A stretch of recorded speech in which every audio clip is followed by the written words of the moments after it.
ஒன்றை அவள் பெற்றிருந்தாள். பிரகல்லாதனை மடியில் வைத்துக்கொண்டு கொழுந்துவிட்டு எரியும் தீக்குள் புகுமாறு அவன் தனது தங்கைக்கு உத்தரவிட்டான். ஹோலிகாவும் அப்படியே செய்தாள். அவள் எரிந்து போனாள். ஆனால் பிரகல்லாதன் சிரித்து கொண்டிருந்தான். பகவான் நாராயணரது கருணையால் அந்த தீயினால் அவன் சிறிதும் பாதிக்கப்படவில்லை.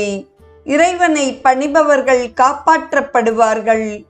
இறைவனது பக்தர்களை துன்புறுத்துபவர்கள் சாம்பலாக்கப்படுவார்கள் என்பதை மக்களுக்கு நினைவூட்டுவதற்காகவே இந்த காட்சி ஒவ்வொரு வருடமும் செய்து காட்டப்படுகிறது. ஹோலிகா எரிக்கப்பட்ட பொழுது மக்கள் அவளை தூற்றினர்.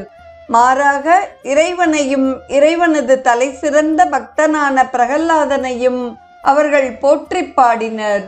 அதை நினைவூட்டும் வகையில் மக்கள் இன்றும் வசைமொழிகளை பயன்படுத்துகின்றனர். ஆனால் இறைவனையும் இறை பக்தனையும் போற்றி புகழ மறந்து விடுகின்றனர். வட இந்தியாவில் சாயத் தண்ணீரால் மக்கள் விளையாடுகின்றனர். மாமா மருமகன் முகத்தின் மீது சாயத் தண்ணீரை தெளிக்கிறார். மருமகள் தனது அத்தையின் முகத்தின் மீது சாயப்பொடியை தூவுகிறாள். சகோதரர்கள் சகோதரிகளுடனும் உறவினருடனும் விளையாடுகின்றனர்.